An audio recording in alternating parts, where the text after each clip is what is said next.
for today's video ay tuturuan ko po kayo kung paano magbayad ng ating mga PLDT internet account gamit ang ating video account app.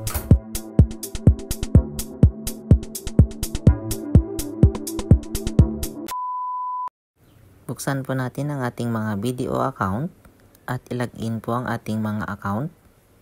Pagkatapos malagin, makikita po natin dito sa homepage sa pinakababa ang account, send money, pay at QR. Pindutin po natin itong pay. Dito makikita po natin ang pay bills by load. Pindutin lamang po natin itong pay bills. At dito makikita po natin ang iba't ibang utilities na pwede po nating bayaran kay BDO app. Scroll down lamang po natin yan at hanapin natin ang PLDT. Dito po pwede ka pong magbayad ng internet, kuryente, tubig. Pwede ka din po dito magbayad ng yung mga loans, kagaya po ng mga home credit at iba pa.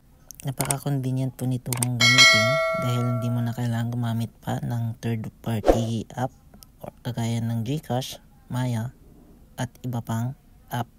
So bali, kompletos recados na po ito from A to Z. Andyan po lahat. Para mas madali, pwede po nyong i-type sa may search builder at i-type lamang po ang utilities na inyong babayaran para mas madali pong mahanap. Bale, bago lamang po itong features na to, wala pa po to dati, kaya mas pinadali na ang yung pagbabayad ng yung mga bills. Tuloy-tuloy lamang po tayo sa pag-scroll at ayan na, nakikita na po natin ang PLDT. Bale, ihanda lamang po ang yung account number para mas madali po tayo makabayad sa ating babayaran. Kung wala pa po kayo nitong app, pwede nyo po itong i-download sa Play Store or App Store at i-type lamang po ang video. At ayan na nga po, nakikita na po natin ang PLDT. I-click lamang po natin yan at ihanda na po ang yung mga account number sa PLDT. I-enter lamang po ang subscriber account number. Make sure po na 10 digits ito. At pagkatapos naman may enter ang yung subscriber account number, enter naman po ang subscriber account name. Yung mismong nakapangalan po sa inyong mga PLDT account ang ilagay po ninyo at siguraduhin po na tama ang pagkakalagay.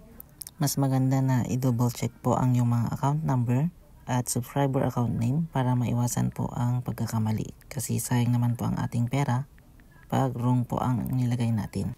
I-enter ang exact amount na inyong babayaran at pagkatapos double check po ulit ang yung mga information.